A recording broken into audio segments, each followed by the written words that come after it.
Price God. ஆண்டவர் இயேசு கிறிஸ்து நாமத்தினாலே வாழ்த்துக்கள். ஒரு வசனத்தை வாசிக்கிறேன். நெகேமியாவின் புஸ்தகம் 8வது அதிகாரம் வசனம் 3. காலை முதல் மதியானம் மட்டும் புருஷர்களும் ஸ்திரீகளும் கவனமாய் வசனத்துக்கு செவி கொடுத்தார்கள் என்று சொல்லி இங்கே கர்த்தருடைய வார்த்தை பார்க்கிறோம். காலை முதல் மதியானம் மட்டும், காலமே தொடங்கி மதியானம் வரைக்கும் தேவனுடைய வார்த்தைக்கு இஸ்ரவேல் மக்கள் செவி கொடுத்தார்கள். பாபிலோன் தேசத்திலே சிறையாக இருந்த அவர்கள் இப்பொழுது அங்கே விட்டு வெளியே வந்து விட்டார்கள்.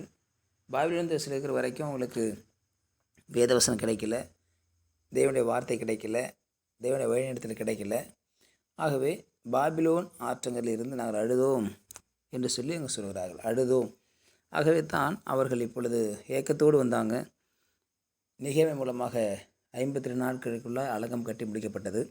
அலங்கம் கட்டி முடிக்கப்பட்ட பின்பு இப்பொழுது அவர்கள் தண்ணீர் வாசல் என்று சொல்லக்கூடிய இந்த வாசலினை வந்து எஸ்ராவை அழைத்து நியாயப்பிரமாணத்தின் வார்த்தைகளை திறந்து எங்களுக்காக பேச வேண்டும் என்று வேண்டிக் கொண்டார்கள்.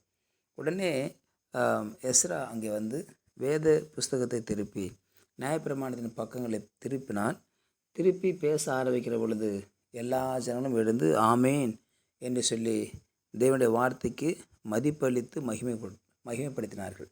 தேவனை தொழுது கொண்டார்கள். கரங்கூப்பி தேவனை தொழுது கொண்டார்கள். ஏன் அப்படின்னு சொன்னால், தேவனுடைய வார்த்தையின் மீது இருந்த தாகம், தேவனுடைய வார்த்தையின் மீது இருந்த ஏக்கம்.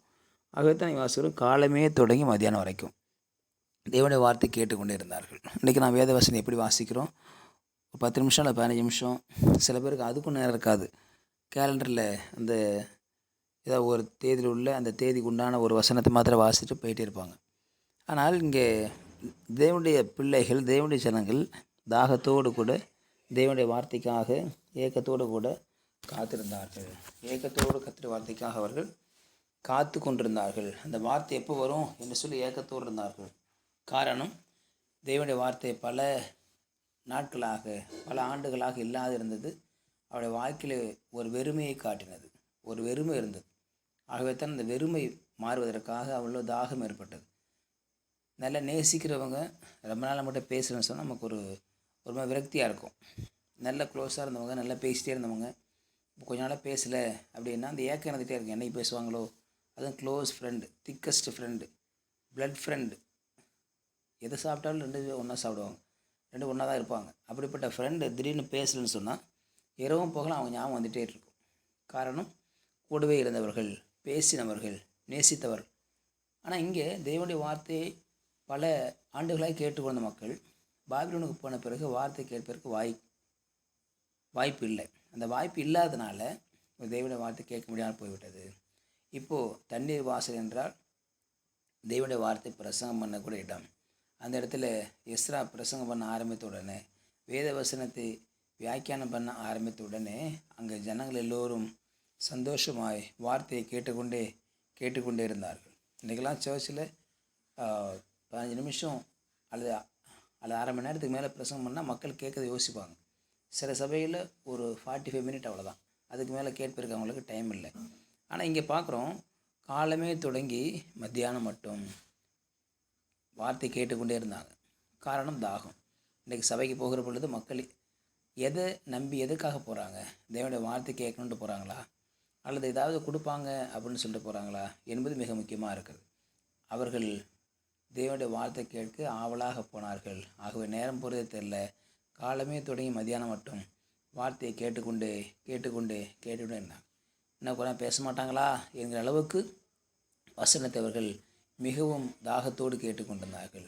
நாமும் கூட இந்த ஆண்டிலே வசனத்தின் மீது ஒரு தாகம், வசனத்தின் மீது பசிதாகம் உள்ளவர்கள் பாக்கியவான்கள்.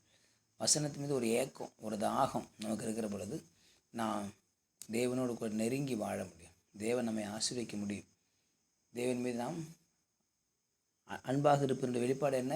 வேதத்தை வாசிப்பது தான். நான் எந்தளவுக்கு நேசிக்கிறேன் என்பது எதை காட்டும்? எந்தளவுக்கு வேத வசனத்தை வாசிக்கிறேன் என்பதை பொறுத்து தான் என்னுடைய தேவனுடைய அன்பின் அளவுகோல். நான் ஆண்டவர் நேசிக்கிறேன்றதுக்கு அதான் அளவுகோல். அந்த அளவுகோல் மிக முக்கியம். ஆகவே அந்த தேவனுடைய வார்த்தை அதிகமாக நேசிப்போம், தேவனுடைய வார்த்தையை அதிகமாக தியானிப்போம், தேவனுடைய வார்த்தையின் மீது ஒரு பசிதாகமாக இருப்போம். தேவனுடைய வார்த்தை நம்மை போஷிக்கும், தேவனுடைய வார்த்தை உற்சாகப்படுத்தும், தேவனுடைய வார்த்தை நமக்கு நன்மை செய்யும், தேவனுடைய வார்த்தை நமக்கு இந்த பூமியில் பலத்த காலம் செய்வதற்கு உதவியாக இருக்கும். ஜெபிக்கலாம். பரிசுத்த நாளுக்காக ஸ்தோத்திரம் பண்ணுகிறோம். கேட்ட வார்த்தைக்காக நன்றி செலுத்துகிறோம். ஆண்டவரே, காலமே தொடங்கி மதியானம் வரைக்கும் நம்முடைய வசனத்துக்காக மக்கள் ஏங்கி தாகத்தோடு இருந்தது போல் எங்களுக்கும் அவருடைய தாகத்தை நான் ஏற்படுத்திக் கொள்ள இந்த ஆண்டிலே உதவி செய்கிறாங்க. உங்களுடைய கருத்தில் தாழ்த்து போடும் இயேசுவின் நாமத்தில் ஜெபிக்கிறேன் நல்ல பிதாவே. ஆமேன், ஆமேன். You will be succeeded. Price.